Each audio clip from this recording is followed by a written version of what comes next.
শিশুর শরীরে তেল মালিশ করা কি ভালো? তেল মালিশ করা একদিকে যেমন শিশুদের জন্য আরামদায়ক, তেমনি তার স্বাস্থ্যের জন্যও ভালো। কেন করবেন তেল মালিশ? নিয়মিত তেল মালিশ সন্তান ও মায়ের বন্ধন দৃঢ় করে। তেল মালিশের সময় শিশু তার মা অথবা অভিভাবকদের দিকে তাকায়, তাদের সঙ্গে চোখে চোখ রেখে ভাব বিনিময় করে। এতে মুখের ভাব বুঝতে শেখে শিশু, পরিবেশ ও মানুষের সঙ্গে যোগাযোগ স্থাপনও করতে শেখে। নিয়মিত মালিশ শিশুর মস্তিষ্ক ও স্নায়ুতন্ত্র গঠনে ভূমিকা রাখে।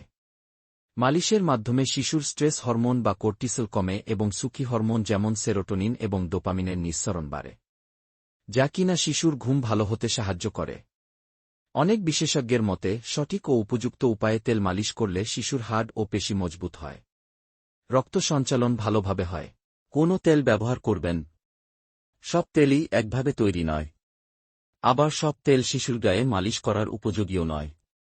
শুধু তেলটি প্রাকৃতিক হলেই যে তা বাচ্চার গায়ে মালিশের উপযোগী হবে, এটিও ঠিক নয়। হালকা নন স্টিকি তেলও ভিটামিন ই যুক্ত তেল শিশুদের জন্য উপযোগী। চিকিৎসকদের মতে সদ্যোজাতদের তেল মালিশের জন্য সরষের তেল ব্যবহার না করাই ভালো।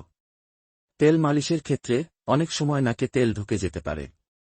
সরষের তেলের ঝাঁজে শিশুদের কষ্ট ও অস্বস্তি হতে পারে। তবে যে তেলই ব্যবহার করা হোক না কেন, খেয়াল রাখতে হবে শিশুর শরীরে কোনো রক্তাশ হচ্ছে কিনা। যা করবেন না।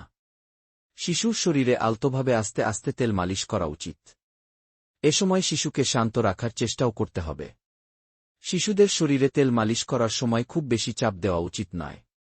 শিশুর মাথার নরম অংশে যেন চাপ না পড়ে সেদিকেও খেয়াল রাখতে হবে। শিশুর ত্বকে কোনো অ্যালার্জি কিংবা সংক্রমণ হলে তেল মালিশ করার আগে অবশ্যই চিকিৎসকের পরামর্শ নিতে হবে। কোনো চিকিৎসকের মতে বাচ্চার 1 মাস বয়সের পর থেকে তেল মালিশ শুরু করা উচিত। কেউ 1.5 মাস বয়স হওয়া পর্যন্ত অপেক্ষা করতে বলেন।